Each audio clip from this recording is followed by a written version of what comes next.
Desde lo más alto del edificio Karakachov, transmite LR11, Radio Universidad de La Plata, AM 1390, 99 años de servicio público de radiodifusión.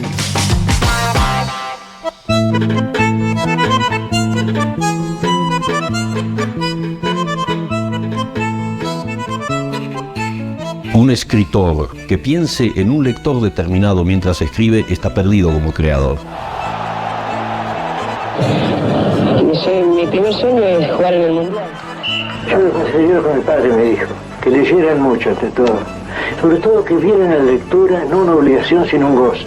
Una locura, la verdad que sí, que se hizo desear, pero es lo más lindo que hay. Lo más importante ni siquiera son los campeonatos, lo más importante son las historias, las experiencias, los amigos. A continuación, el programa de la Federación de Instituciones, desde hace casi 30 años en Radio Universidad. La Plata, sus instituciones y su gente. Cultura, deportes, anécdotas e historias de la ciudad. Un programa de los clubes, las instituciones culturales y sus dirigentes. La Plata, sus instituciones y su gente. Conducción y producción general, Pablo Kersfeld.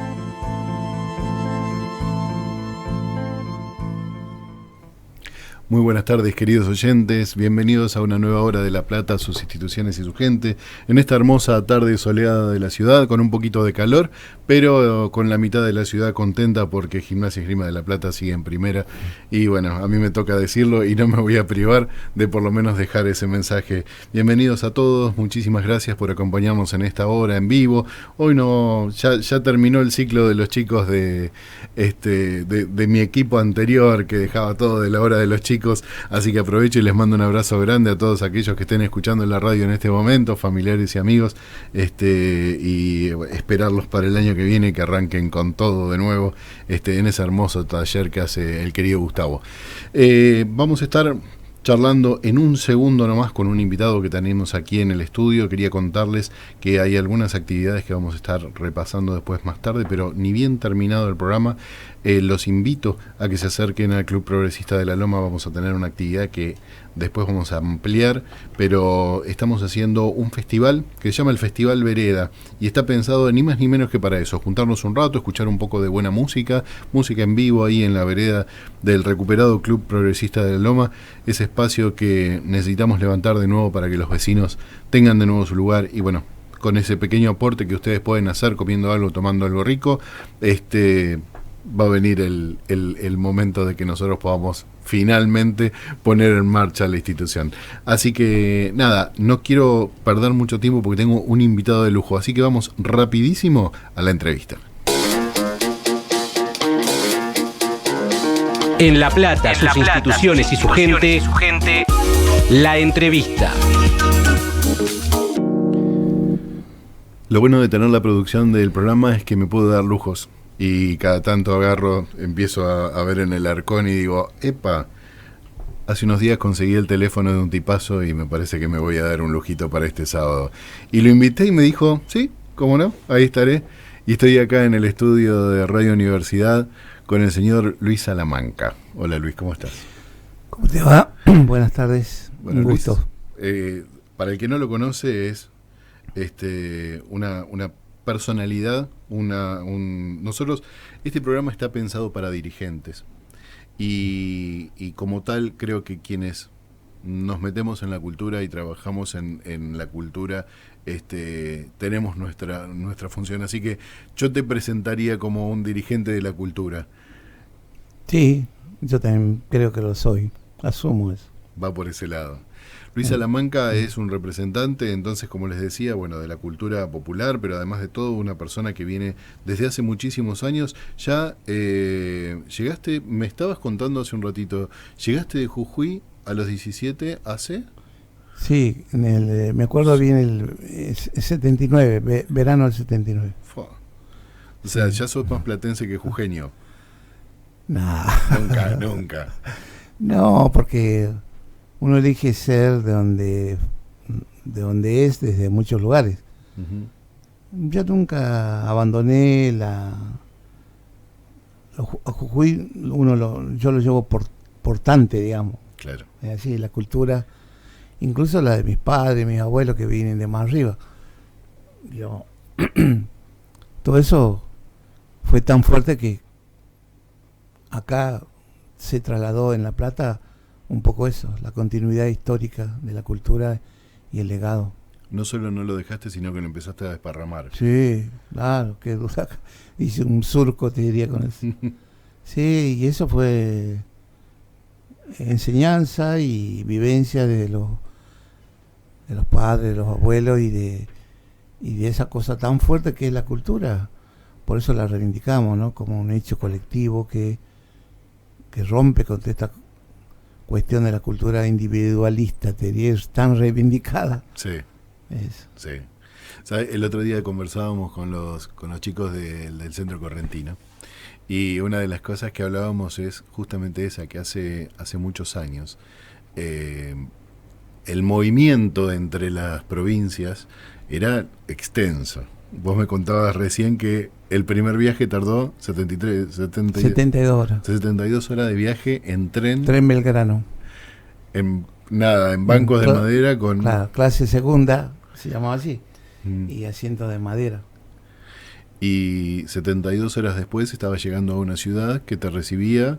Llegamos a Buenos Aires, y de ahí un tramo hasta aquí, hasta La Plata. Yo no conocía nada de nada, digamos, en aquellos años, en aquellos tiempos, la información que recibía no es la de ahora, ¿no? Es decir, ahora hay un flujo de inmediatez, diríamos, que es importante.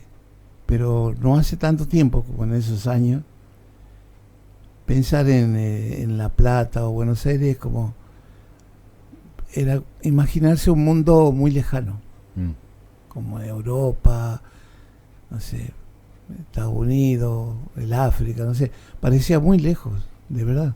Eran distancias, y que es un poco lo que me sedujo, una aventura, si querés, alentada por otras cuestiones también, pero que me gustó la idea de ir a un mundo desconocido. ¿Viniste solo? ¿Viniste con...? No, tenía un amigo de la infancia que ya vivía acá, trabajaba en una farmacia y le tocó el servicio militar, que en esa época en la Marina eran 2 años. Claro. Terrible, ¿viste? Y él fue un amigo que cada vez que en el verano volvía a Jujuy, nos encontrábamos como amigos, y un día, en uno de esos veranos, me propuso que lo venga a reemplazar al trabajo, porque los dueños de la farmacia le dijeron que necesitaban un chango como él. A él le decían chango y yo pasé a ser chango. Y me pareció, digamos, venir a La Plata y con la idea de ya venir con un trabajo era bastante saludable. Era interesante, sí. Y sí, igual nunca yo había trabajado en un comercio, nada de eso. Pero mis padres, yo aprendí, me enseñaron a trabajar, no por la necesidad en sí, sino por la enseñanza, que es trabajar. El factor responsabilidad como uno. Sí, no, y que realmente a mí estoy acá por eso. Es así. Y bueno, agradecido de eso, porque después la continuidad de mi familia, de mis hijos, es muy grande respecto a la continuidad de la educación, el legado cultural, todo eso ha sido muy fuerte, y de ahí hicimos todo. Yo siempre cuento que traje una valija muy pequeña, casi como esta pantalla, un poquito de ropa, pero en el medio de la ropa, intuitivamente te diría, traje una quena y un sicus. Excelente. Así fue. Pero no es que yo ya, viste, tenía un recorrido musical, así. Digamos, ese fue el inicio de esta historia, de la Salamanca y los Salamanca, en esa continuidad, de haber sido formado en un ámbito muy, muy cultural, digámoslo así, en lo andino, ¿no? Por supuesto. Y fíjate que a estos años, hace poco fui a una escuela educación intercultural ahí en el Diagonal, Uh-huh. cerca de mi casa, un jardín de infantes en realidad. Y nos convocaron por esas cuestiones de una diversidad en la educación que felizmente continúa o se está realizando. Vamos a ver qué pasa en estos tiempos, pero y fui con los instrumentos, aquellos que traje. Seguimos con ese legado, y también en la sí, hace poco veo ahí, ¿no? También cada tanto vamos a la universidad a hacer talleres.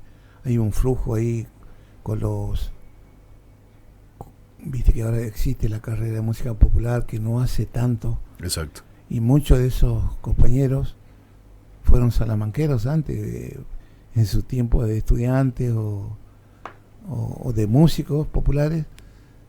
La escuela, digamos, el taller, el ámbito para desarrollarse era la peña.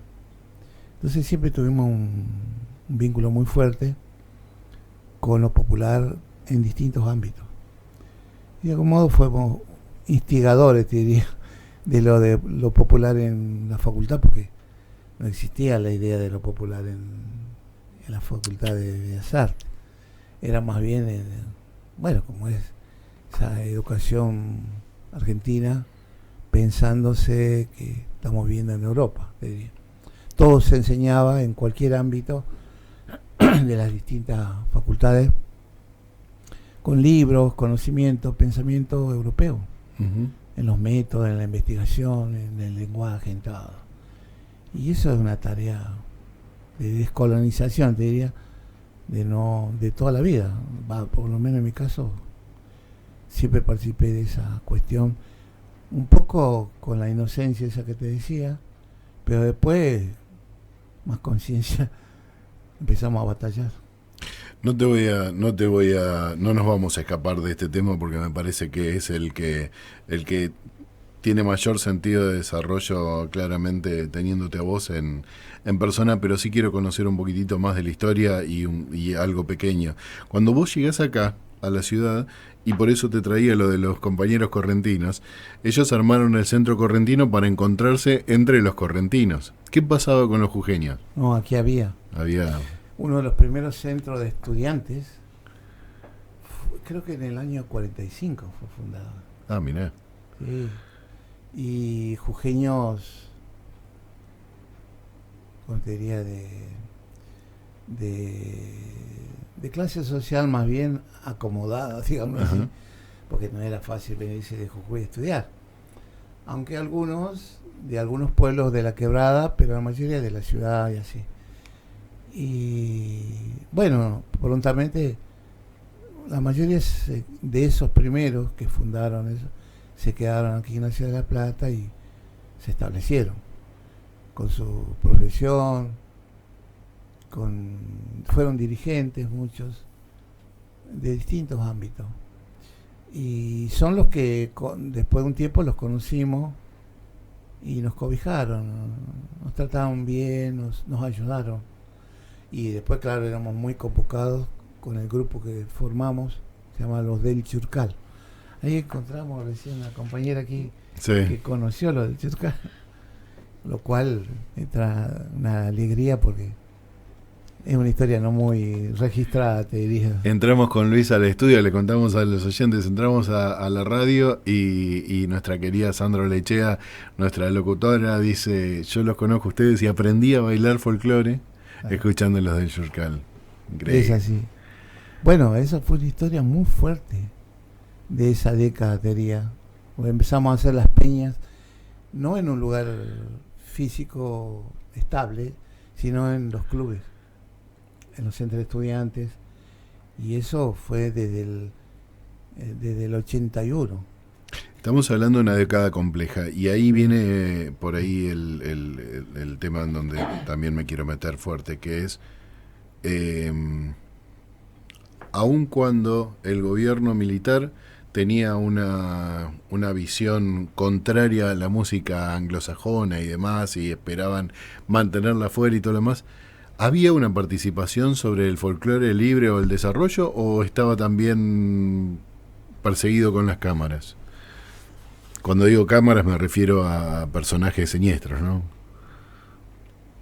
Lo que pasa es que el folclore a veces expresa cierta diversidad también que hay dentro del folclore y de las regionalidades respecto a cómo interpretar eso desde los ojos de la provincia de Buenos Aires. Claro. Y eso incluye sectores como la policía o el ejército. En algunos ámbitos el folclore se lo veía como algo casi inocente, digamos, de esas situaciones. Y en otros no, porque había un cancionero contestatario o artistas que, como Cafrune, ponele, se me vienen las imágenes, y otros, Yupanqui y así.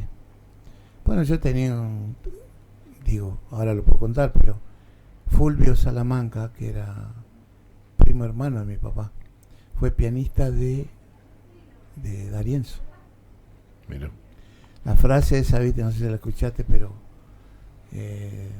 respecto al como Salamanca al piano, le decía, le da sí. Como Salamanca al piano, es por Fulvio, que era, claro, le daba duro al compadre de D'Arienzo, aunque él después armó su propia orquesta con otras formas musicales, un gran músico. Sí. Pero aquí viene la parte de ser, era militante político. En toda mi familia siempre hubo una militancia. Bueno, René Salamanca, ¿sabés quién es? Sí. Uno de los autores, digamos así, o de los formadores de ese movimiento que fue en Córdoba, el Cordobazo. Claro. Junto a Agustín Tosco y así. Y conocí yo, no hace tanto, sindicalistas de Luis Fuerza que lo conocieron a René. René Salamanca fue el primer desaparecido en la dictadura en Córdoba.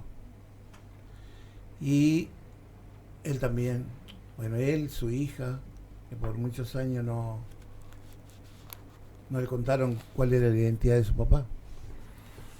De ahí venimos, es una historia reciente, ¿viste? A veces parece que, bueno, ya fue superado, no fue superado nada, ¿viste? No. Eso se puede ver y palpar en lo que pasa ahora. Y bueno, y nosotros mismos, digamos, recomponer esa historia familiar no hace tantos años, porque, digamos, el miedo, el terror, todas esas situaciones que provocaba la dictadura y el ejército y la policía, entre otras cosas, provocaba eso, dispersión y la separación de las familias. Yo uno de mis abuelos fue encarcelado y golpeado en la cárcel, no en la dictadura, sino unos años antes, porque viste que la represión empezó antes. Los Falcon Verde y todo eso, antes del 76 empezó eso. Mi abuelo fue parte de esa cuestión y ya grande, tenía como 78 años creo. Lo golpeaban tanto cada vez que lo detenían que tenían que mi abuela lo iba a visitar y le llevaba la comida para que se enteren que había alguien que estaba pensando en él. Y un día lo soltaron y a los 6 meses se murió. Pero no quedó bien. Así que imagínate, y lo mismo te podría contar en Bolivia, porque tengo parientes que conocí por mi papá y porque claro, todo se empezó a juntar, digamos, todas las familias de Salamanca. Cuando un día empezamos a hacer un Salamanca por acá, un Salamanca por allá, y que todos tenían una raíz artística, ¿no? Como Fulvio y después, bueno, un día recibí un llamado de uno de los primos hermanos de mi papá, que vive acá en el conurbano, por Milena sobre todo, que la conocieron, la vieron cantando y decían, ¿usted es Salamanca? Sí, bueno, y hablamos. Y la pregunta clave que nos vinculó y nos juntó a todos en Córdoba, con lo de René y así, fue, en un momento yo pregunté, ¿y de dónde venían los salamancas? Y ahí habían aparecido algunos en Santa Fe, otros en Buenos Aires, en Córdoba, hasta que con este compañero, este tío, me dice, de Bolivia, me dice. Y eso fue, y ahí empezamos a juntar, y claro, todos venían de Bolivia. Y se encontraron una línea genealógica de... Encontramos así. Y ahí, claro, apareció todo esto, un poco lo que te voy contando. Sí. Terrible. Pero a la vez algo que de algún modo conforma la identidad que tenemos. Porque no es casualidad. Si hay algo que conversamos regularmente con Alberto Alba y con la gente de acá es, hay una genética en el dirigente social y cultural que viene de una herencia de sangre, de compromiso, ¿no? Y de formación. Vos pensás que estaba hoy, antes de venir acá, estábamos leyendo un texto con uno de mis hijos, con Nazareno, y le había llamado la atención el texto porque hablaba de cosas que él escuchó del padre y de lo respecto al colonialismo que generó el uso de la lengua. Y eso es algo que muchas veces no se repara en eso, pero el español con la violencia de someter, digámoslo así, sí, también lo hizo con la cultura, con la religión y con todo. Pero con el lenguaje no hay mucho reparo no hay mucho escrito sobre eso. Por ejemplo, ¿qué provocó eso? El runasimi se llama así la lengua indígena, no se llama quechua. Quechua era un insulto. Era un insulto, que era lo que más escuchaban los españoles. Y este el pueblo quechua, dijeron, ¿viste? Porque les quedó de escuchar probablemente los... Claro. Imagínate vos como una alteración, y eso pasó con todo. Hubo una violencia desde el lenguaje. Runa es hombre, simi es lengua. No tenía nombre propio, era un nombre genérico, la lengua del hombre. Entonces, claro, tal es así que es muy difícil reafirmar algunos conceptos indígenas porque no hay nada escrito respecto a eso. Ahora, felizmente, hay interpretaciones a partir de un revisionismo que hay en América, te diría. Sí. Pero, por ejemplo, algo que nosotros sí recibimos y que luego decís, sí, parece algo tonto o algo que no estás hablando de otra cosa, te dice así. No existía en el concepto indígena la idea de la propiedad privada.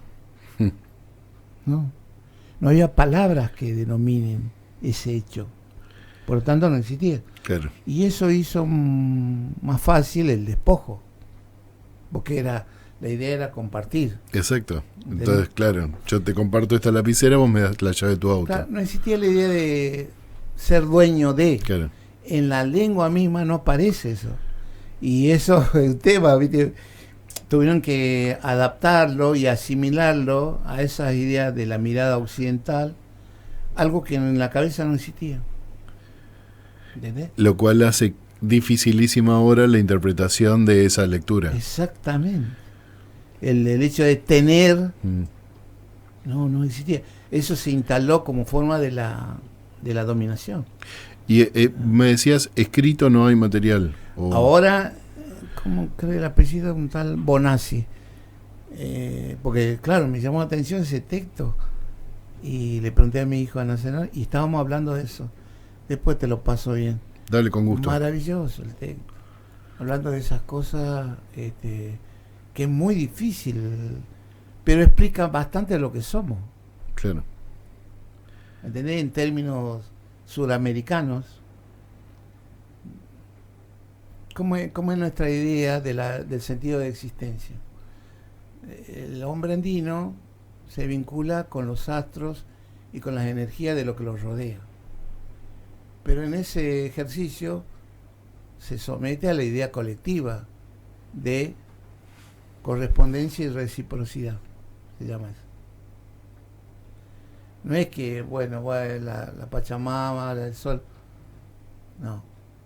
Y ahí, en ese texto, hace referencia a algo maravilloso, que no se sabe mucho, pero hace referencia a ese conocimiento nuestro, al uso o significado de lo que es el tiempo. El tiempo, para nosotros, es una deidad de mayor jerarquía, la mayor deidad. ¿Por qué? Mira qué tonto que eran los abuelos.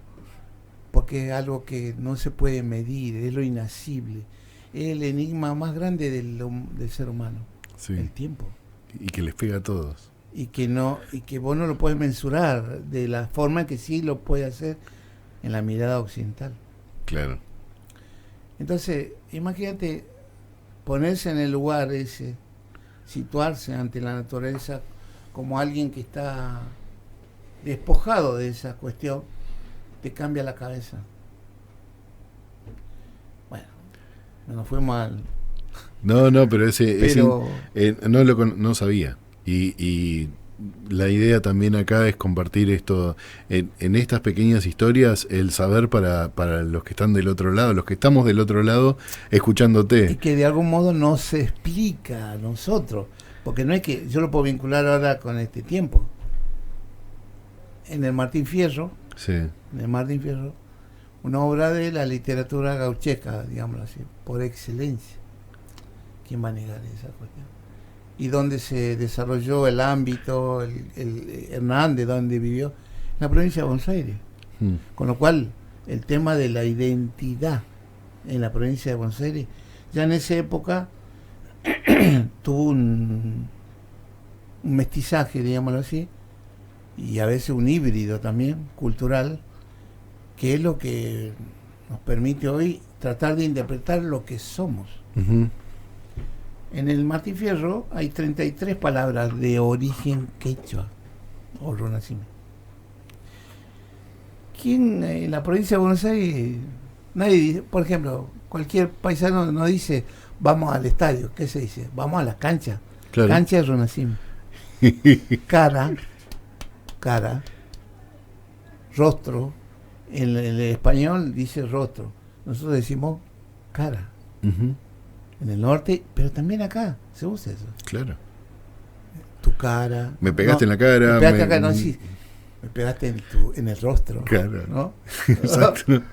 Y así, pucho, choza, chunca que es pierna. Eso en algunos ámbitos del campo, acá en la provincia de Buenos Aires se le dice chunca a la pierna generalmente de un animal, pero en realidad sí. en el runasimi es usado para las piernas en general. De las personas, chunca, ¿no? Y así, después, chinita, chiripá, un montón de palabras que son choza, del chacra, la chacra, de donde se cultivaba el maíz y todo eso. Entonces es quechua. Y vos decís, ¿cómo pasó eso hace tantos años? Y porque las migraciones internas, los desplazamientos migratorios, queridos y no tan queridos, ocurrieron acá. También como ya años antes, más al norte.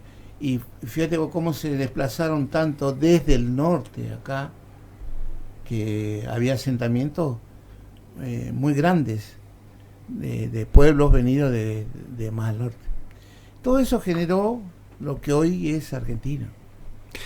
El que está hablando es el señor Luis Salamanca, que nos está dando una cátedra de runasimi en este momento, del quechua y de historias que la verdad es que para mí son un desayuno y te agradezco. Vamos a ir a una pequeña tanda de la radio y volvemos en La Plata, sus instituciones y su gente.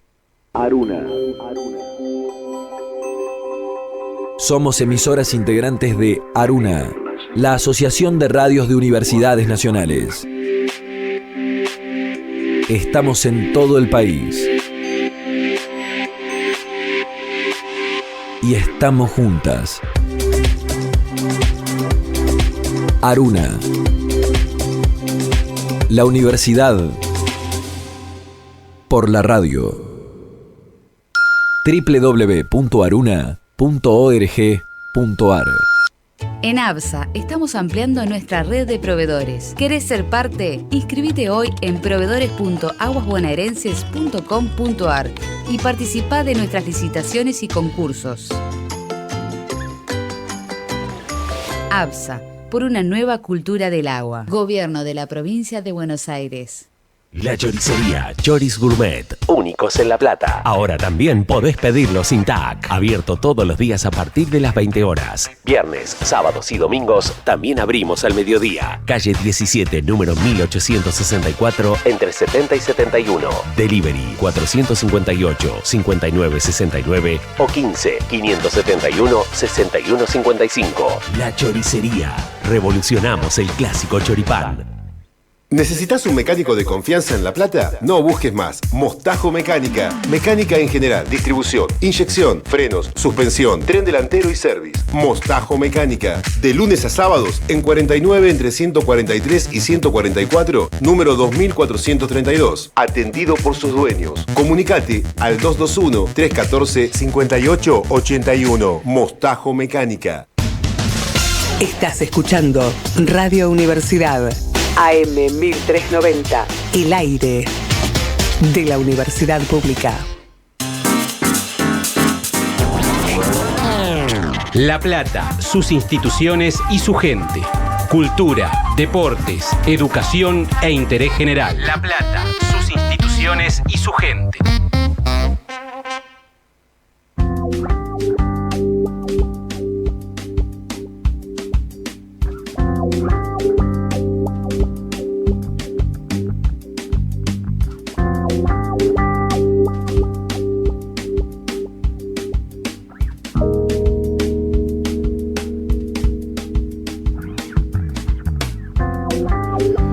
Seguimos en La Plata, sus instituciones y su gente, aquí con nuestro invitado Luis Salamanca. Tenemos algunas novedades y actividades y a la querida Sandra Lechea acá en el estudio. Sandra, ¿qué tenemos?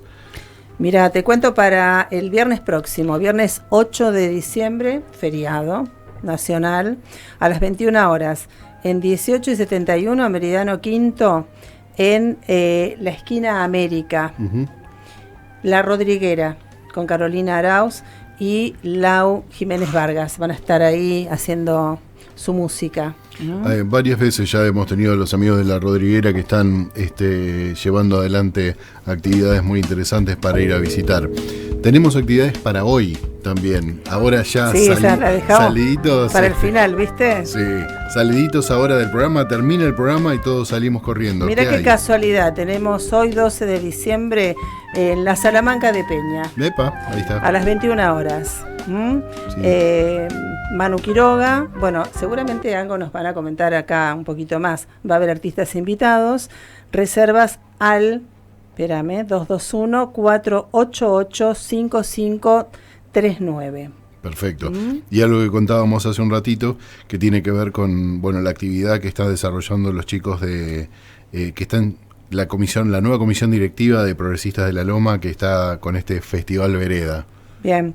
Esto es el 2 de diciembre de 19 a 22 se desarrolla el día de hoy en la calle 35, número 1170, música en vivo, Machaque Tango, Titanes en el Swing, Santiago Fernández, exposición de arte, proyecciones, hay un bono contribución desde 2.000 pesos y qué rico, choripán o hamburguesa con eso, ¿no? Más un vaso de gaseosa. Ayúdanos a poner el club en marcha. Volvamos al club. Club Progresista La Loma. Así que les acabamos de armar el resto del sábado. Sí, totalmente. Termina el programa, salen corriendo. Se van a Progresista, se comen un choripán más una gaseosa. Con una gaseosa y de ahí a la Salamanca. Absolutamente. Y a la Salamanca a escuchar y a disfrutar de la peña. En la Salamanca? ¿Qué viene a la Salamanca hoy?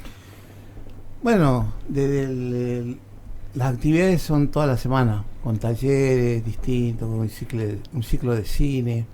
Hay muchas actividades, pero la música en vivo arranca los miércoles. Hay una guitarreada que la organizan los pibes de Bellas Artes. Mira qué bueno.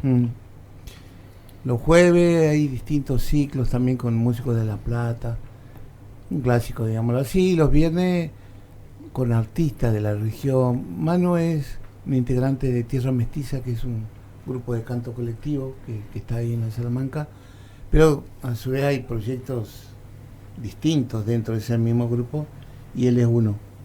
Y así que bueno, le abrimos la puerta a eso y ellos invitan. La Salamanca se nutre todo el tiempo de ese movimiento que hay en La Plata respecto de músicos de distintos lugares. Así que ayer, por ejemplo, les contaba, tuvimos la oportunidad de escuchar una banda que vino de la Quebrada de Humahuaca, de Tilcara y Humahuaca, se llama Cencerro. Y ahí son los hijos de históricos músicos, Tucuta Gordillo y Jaime Torres, por ejemplo. Y bueno, una emoción grande recibirlos. Y eso, la Salamanca, viste, que se nutre todo el tiempo de músicos. Y mañana también, y así toda la semana hay actividades donde lo que empezó de una manera continúa así. Bien. Es un espacio cultural creado para hacer ese centro de encuentro, ¿no? Totalmente. Desde lo que rescataba acá la compañera, ese fue el espíritu. Exacto. Sí, yo le comentaba lo que decías vos, Pablo, cuando nos encontramos, recordaba aquellos años de inicio en la Escuela de Danzas Tradicionales Argentinas José Hernández, que el otro día también decíamos es una de las 4 instituciones de artística de la provincia de Buenos Aires.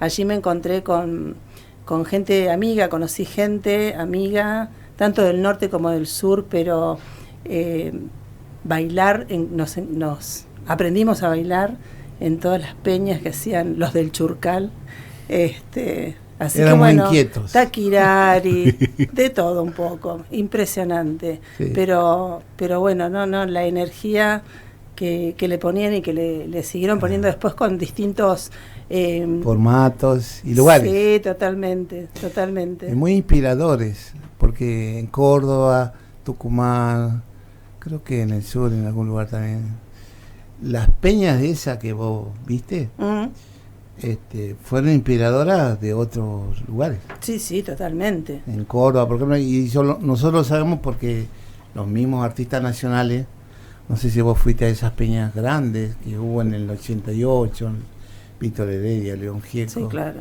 Jaime Ross y así. Sí, claro. Muchos artistas nacionales con los propios de acá, de La Plata también. Y eso fue un fenómeno, porque en un momento iba mucha gente. Absolutamente. Vos lo habrás visto. Sí. Viste que no hay registros ahora, todo lo que decís. Y claro, en muchas provincias no pasabas. Peñas universitarias, digamos. Exacto. Porque eran los jóvenes los que sí. Mayor público. Sí, recién recordaban ustedes los centros estudiantiles, ¿no?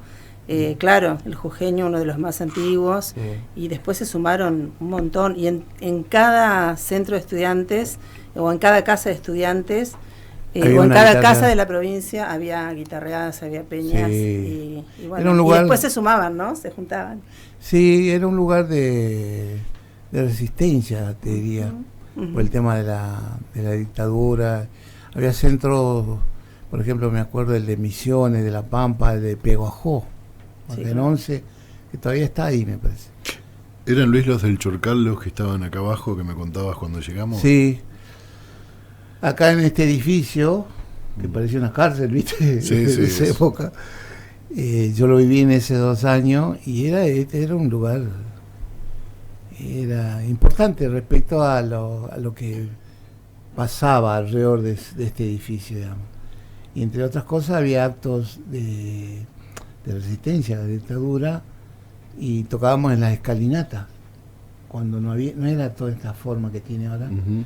Creo que había una librería y algo más, y ahí se ponían un par de micrófonos y venían las madres o los actos de la izquierda mayormente, y tocábamos ahí nosotros, ¿viste? Pero la gente pasaba por el costado, ¿viste?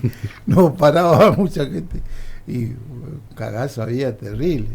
Estoy hablando 80, 81, 82. Incluso cuando ya se debilitó la dictadura y se fue, digámoslo, continuó eso. No es que nos sacamos el peso de ese temor enseguida, ¿no? Claro. Seguida, ¿viste? Sí. Los servicios, todas esas cosas. Y eso lo vivimos también nosotros. Nosotros nos pasaban cosas históricas, digamos, respecto a esto. Porque, por ejemplo, cada tanto nos detenían. Sí, porque tenemos el pelo largo, los bolsos norteños con los instrumentos, ¿viste? Éramos. Y cada tanto nos detenían, pero digamos, no sé si lo interesante, pero lo importante era que en algún momento nos pasaba que encontrábamos hasta en la central de policía, ¿cómo se llama la comisaría que está en 53, ¿no? O 51. El departamento. El departamento, claro. 3, ahí o en siglo XII, cada tanto nos detenían y estábamos sentados ahí, ¿viste? Esperando que alguien nos diga qué va a pasar con nosotros. Claro. Y de repente venía algún capo, soldado, lo que sea, que nos reconocía de haber tocado en algún lugar donde ellos estuvieron, provincianos, como claro, nosotros. Claro. Y nos miraba de poner un sargento y decía, ¿y ustedes qué están haciendo acá? Y nos detuvieron. y le contábamos, ¿viste? Bien. Entre provincianos, porque lo que tiene la historia argentina es eso, que muchas veces, bueno, por lo menos no sé cómo lo habrán vivido ustedes, pero en Jujuy había una cultura también en el pueblo, en los pueblos. Los padres tenían la idea de que si vos eras militar, un soldado, algo de eso, un uniforme, te salvabas de algo. Sí. ¿Así? Sí. Entonces, y acá lo veíamos eso, que muchas veces el opresor, el victimario, era uno de nosotros. Así de cruel es esta historia. Claro. ¿Entendés? Lo vivimos nosotros eso. Era un correntino, uno del norte, viste, que estaba ahí con el uniforme, y nosotros ahí, por la música, viste. Pero eso, lo que quiero contar también es que muchas veces nos salvó eso también. Claro. Fue así, terrible, te digo, vivirlo así. Porque muchas veces nosotros nos ponían ahí la pistola ahí en la cabeza y nos levantaban en un auto y nos llevaban ahí. Sí. Hasta que después también pasó eso, éramos tan conocidos. Sí, totalmente. Éramos muy conocidos. Sí, sí. Y claro, se cruzaba todo, ¿viste? Los de uniforme, los de acá, los de allá. Llega un momento que Argentina tiene eso. Sí. Se confunde todo con todo, ¿viste? Sí.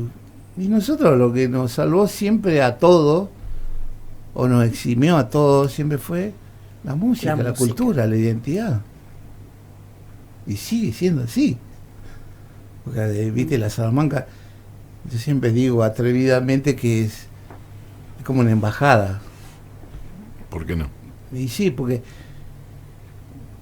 esto lo puedo incorrectamente si quieren, pero Bruera, ¿entendés cuántos años estuvo acá? Estuvo dos intendencias, ¿no? Sí, dos mandatos seguidos. Nosotros, mirá, lo voy a graficar, nosotros militamos para la convocatoria que hizo Néstor, ¿no? Y acá en La Plata era Bruera también, en esa, ¿no? Ese menjunje que a veces tiene el Campo Nacional Popular. Militamos a Bruera en ese momento, porque era lo que se decía que estaba dentro del... Que era el cambio, además. Claro, pero ¿sabe qué? Bruera a nosotros fue parte de una opresión que tuvimos respecto a las clausuras, a las coimas. Y nosotros vivimos eso. No lo puedo decir abiertamente, sí, porque se lo he dicho a los muchachos, viste que eran varios. Entonces, y eso es lo que vivimos todo el tiempo, en la resolución de una identidad. Y ahí digo, la identidad ideológica, política del Campo Nacional Popular debe resolver eso. ¿Quiénes somos? Aquí estamos reivindicando. Y muchas veces nosotros sentimos que estamos caminando con el enemigo, ¿viste? Porque así nunca quedó tan claro desde Menem para acá, te diría, quién es quién, ¿viste? Y hoy nos pasa de algún modo eso mismo. Sí, ¿para quién es el partido que estamos jugando como nación? Sobre todo la reivindicación más profunda para nosotros, que es la identidad. La cultura te plantea todo el tiempo reconocerte en tu identidad. En el peronismo, en el campo nacional popular, donde en ese espacio, sí, deberíamos trabajar en eso. Exacto. ¿Qué somos? ¿Cómo somos? ¿Qué estamos? ¿Viste? Y a veces mira para acá, no, este no es, y mira para allá, no, tampoco. ¿Quién carajo es? ¿Viste? No se sabe bien. Es así, a nosotros pasa eso. Digo todo esto porque nosotros no somos tan orgánicos, ¿viste? Acompañamos, claro. Nunca nos pasamos a los lugares que ya sabemos, ¿viste? Pero dentro del equipo vemos que tenemos que interpretar esa cuestión. Y eso es cultural, ¿viste? No está tan claro qué queremos ser, cómo queremos ser, cuál es la reivindicación profunda respecto al territorio, etcétera, etcétera. Te puedo hablar horas de eso. Y estamos en problemas ahí. Voy a ser más claro, porque me pasó hace poco. No a Milei, decía, ¿no? Una reunión. Bien, no a Milei. Adherimos ahí, qué sé yo. Y ahí nomás surgió el debate.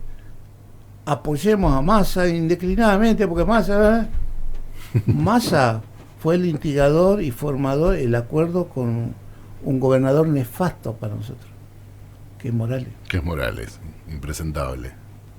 Y que en estos últimos tiempos de la campaña se vio cómo se enchamigaron de nuevo, Morales escapándose de Macri, de todo lo que era, que antes habían sido sus aliados. Totalmente. Morales, ¿viste? Hasta 15 minutos antes, no antes, cuando unos años. Bien. Viste que se vio claramente eso. ¿Sí? Pero a la par, dándose la mano con Massa. Por eso está muy bueno lo que vos decís en relación a las identidades, ¿no? A lo cultural. A rescatar eso, a rescatar la cultura, la música y el encuentro, ¿no? A mí me preocupa algo y viene a colación de lo que dice Sandra. ¿Vos conocías el término runasimi? Sí. Bueno, yo no. Bueno. Lo cual me preocupa más todavía. ¿Por qué? Bueno, o sea, soy estudiante de Bellas Artes, soy una persona que está que me considero estudioso, lector, medianamente formado. Me alegra que vos lo sepas porque me da un poquito más de tranquilidad. No sé por qué, pero bueno. No, porque es entender un poquito más esto que Luis está marcando como la falta. O sea, no puede ser que no conozcamos que el quechua es un insulto. Un insulto. Bueno, es algo que nos debemos y que está muy bueno esto que se ponga acá en la mesa, ¿no? El encontrarnos y el conocernos más. Somos una gran región como diversa, país y como Latinoamérica, ¿no? Totalmente. Muy diversa, muy diversa. Así que no está mal que no sepamos. Está bueno darnos cuenta y reconocernos y bueno, ir aprendiendo un poco más de cada uno. Y que este tiempo, me gustaría decirlo, porque todos estos días hemos estado hablando de esto, nosotros notamos que nadie quería el fondo de la cuestión respecto a algo nos pasa, ¿no? El síntoma de la sociedad votando como está votando, es un error pensar que no, porque son malos, porque no entienden nada, no, eso se gestó. Hacemos, no, mirá los pobres, porque los pobres, wow, los batemos a todos los pobres y se desaparecieron los problemas. Entonces no es así, el enemigo ahora es el pobre. ¿Viste cómo es eso? Yo no entiendo eso. No hay, es inadmisible pensar que el pueblo no es tonto, intuye. El pueblo tiene una sabiduría, olfatea situaciones que a lo mejor no tiene todos los elementos para descifrarlas, pero las interpreta. Porque si no, ¿cómo se explica ese síntoma de un voto, si querés, desesperado? Leía o escuchaba algo el otro día de algo nefasto que viene sucediendo desde el poder real en adelante, que es la instalación del término parásito para el pobre, que no es solo para Argentina, de hecho existe en el mundo, en donde el pobre es el parásito de la sociedad que come el poder de la sociedad. Y por lo tanto, si vos escuchás medios hegemónicos todo el tiempo, lo que vos escuchás es: no queremos cortes, no queremos piquetes, no queremos cierres, no queremos... Y te muestran a ese tipo que está pidiendo, que está reclamando, que está buscando organizarse de alguna manera que para alguien lo escuche, como un parásito, como alguien que se está alimentando de algo que en realidad es no sé de quién, porque la sobra del sistema. Y además, ¿no? Ah, no, bueno, pero por eso, digamos, tenemos que ir al fondo, por esa cosa de somos los mejores. ¿Qué mejores? Ni éramos tan mejores, ni volvimos tan mejores. No. Y eso es algo que hay que tratar de ejercitar. No hace mal eso. Nosotros estamos acostumbrados a qué. Siempre digo, tenemos elecciones todos los días nosotros. Porque no tenemos sueldos del Estado ni de nada. Nuestra formación es de autogestión y nos cabe la representación en la gente. Tenés que insertar. En la política debería pasar lo mismo, ¿viste? Esa cosa de pensar que no, porque vamos por todo, nos comemos todo. No pasó eso, ni va a pasar. Claro, tenemos que apurarnos a gestar, ¿sabe qué? Lo propio. Una democracia más de cercanías que de lejanía, porque hay muchos sectores que a la democracia no les llegó. Acá en La Plata, muchos barrios, uno va, que hay gente indocumentada, no les llega bien el agua, no les llega bien la luz, están enganchados. Yo conozco todo eso, conocé. Y todavía hay dudas, ¿viste? Porque la gente, no, lo que pasa es que la gente no interpreta nada, porque nosotros le ayudamos con eso. A algunos, sí. ¿Viste? No es así. Entonces, ¿y de dónde es nuestra base política popular? Ahí está. Pero ni se enteraron algunos. ¿Ves? Entonces, pareciera sino que la gente inventó todo, ¿viste? Inventó Milei, inventó toda la situación. No, algo hicimos mal. Sí. Hubo excesos, exageraciones, hubo un montón de situaciones que nosotros en la cultura lo podemos saber, lo sabemos, porque lo vivimos, lo palpamos. Sí. Entonces, ¿por qué miedo a decir las cosas como son, o por lo menos a interpretarlas? A esas cosas, ¿viste? Si no diga porque se va a enojar Pedro, María, alguien se va a enojar. Escuchar las bases, escucharlas. O nos escuchemos, sí. Porque, digamos, el debate es necesario para cualquier cosa que hagamos. Ese es un hecho nosotros insoslayable en la cultura. Si no, ¿cómo vas a hacer esa cosa, viste, así, cerrado por acá, cerrado por allá? Lo resuelve una persona o dos, resuelven tu representación, a quién tienes que votar, ¿y dónde se resolvió eso? Sí. Y no nos está yendo bien con eso. Sí.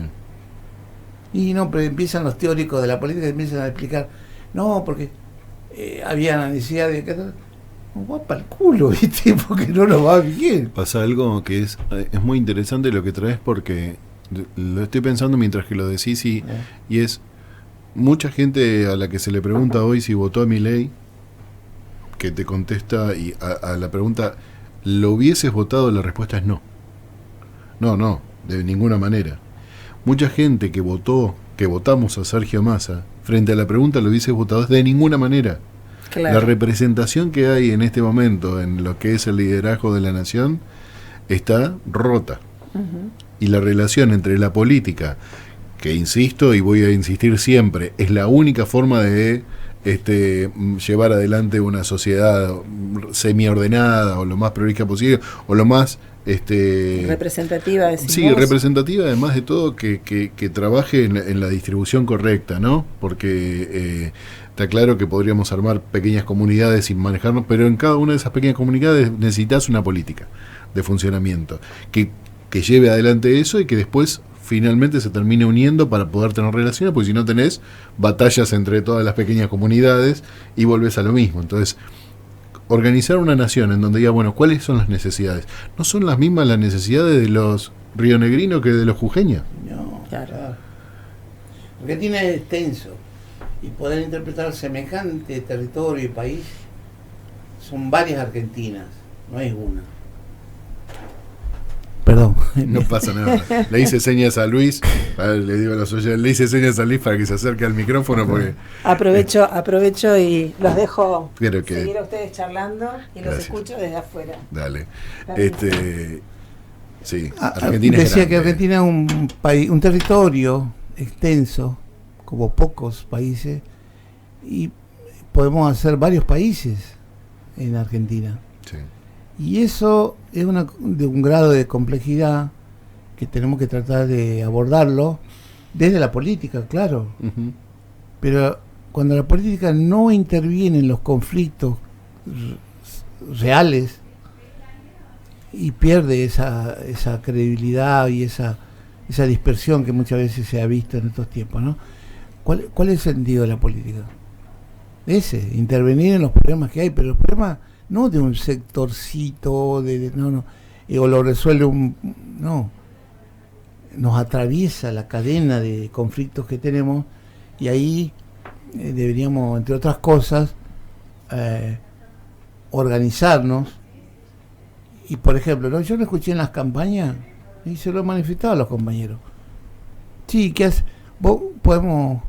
estamos defendiendo un sistema donde a raja tabla la tecnología, la alimentación, una forma de la alimentación, todo el desarrollo, entre comillas digo yo, que plantea Occidente, nos lleva a un grado de producción que es nefasto para el planeta. Uh-huh. Entonces vos podés cambiar de auto, podemos cambiar de un montón de cosas, las podemos cambiar. Incluso de las formas de vida, cómo relacionarse con los sistemas productivos respecto a lo que comemos, por ejemplo, ¿no? O a la educación, que felizmente acá hay que reivindicar.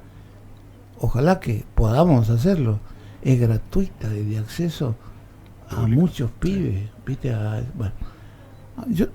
Entonces, pero lo que no puede cambiar es ese planeta. Claro, la naturaleza, decimos nosotros. Sí. La naturaleza nosotros somos parte de la naturaleza. Y la relación esa que planteabas al principio de la charla con las deidades, claro. y esa reciprocidad con la Pachamama de un trabajo de ida y vuelta, ¿no? Deberíamos tenerlo muy en cuenta, porque si no avanzamos en eso, estamos siendo muy egoístas con las generaciones futuras, porque las que vendrán y vienen, un día van a decir, ¿y esto qué hicieron acá? Mirá lo que va quedando, ¿no? Y eso urge, digamos, de eso no se está hablando en la política. Urge que pensemos, mira, las inundaciones, el calentamiento global, la forma de cultivo, etcétera, etcétera, tienen un grado de invasión, los gases, los venenos, todo ese tipo de cuestiones, que en un momento estás creando un subsistema, digamos así, en una debilidad muy grande, que es no saber qué hacer con eso. Entonces vos no puedes pensar que, bueno, total, que se jodan los demás. No, pará. Y cada vez el tiempo se acorta cada vez más respecto a esa relación. Y ahí tenemos que actuar, ya urge. El que está hablando y que nos acompañó en el programa de hoy, que desafortunadamente voló, porque se va rapidísimo, porque la mayor deidad y otra de las cosas que me llevo de enseñanza de hoy es el tiempo.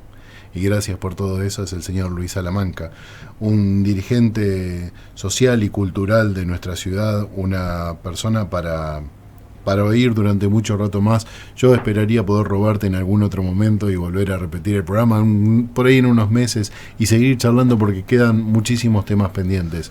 Sí, te agradezco, y agradezco acá a las compañeras también. Es lo que somos apasionados de esto, pero no quiero dejar de decir que somos músicos. Los Salamanca, bueno, te conté de todo, tengo muchos parientes y familia. Teníamos siempre una parte muy de involucramiento con la cultura y el legado cultural, todo eso, pero siempre también la alegría de la música, la danza, el bailar. En la Salamanca, los Salamanca toda mi familia todos cantan, todos tocan, los nietos también ya, ¿viste? Están creciendo en ese ámbito y, digamos, no, una cosa con la otra puede ir de la mano y la música es una herramienta poderosa para construirte y construir, ¿no? Así que los invito a la audiencia que se acerquen al Centro Cultural La Salamanca. Es un ámbito donde recibimos enseñanzas de muchas personas, músicos, artistas, y también somos parte del otro. 10 y 60, ¿no? No. Ah, no, perdón, 5. 5, 61, 60. 5, 61 y 62. Antes era en 10 y 60 y me quedé más. Hoy se lo comenté a alguien. 5, 61 y 62. Hoy a la noche, ya ahora se van para Progresistas de la Goma, ya en calle 78, se comen una hamburguesa y una coca, después se me dan vuelta y se me van corriendo a la Salamanca y disfrutan de una noche de folclore, de peña y de encuentro cultural. Lo van a encontrar a Luis ahí también y le sacan un rato y se toman un vaso de vino con él. Luis, muchísimas gracias por tu presencia, por este rato. Y bueno, se nos fue el programa, se nos fue porque cuando los programas están buenos salen corriendo, cuando los invitados son geniales desaparecen. Gracias Laura Naya por la operación y por todo lo que haces. Gracias Sandro Lechea por la locución y por estar con nosotros hoy. Mi nombre es Pablo Kerfeld, vamos a estar hablando el sábado que viene y ustedes, queridos oyentes, sigan en Radio Universidad.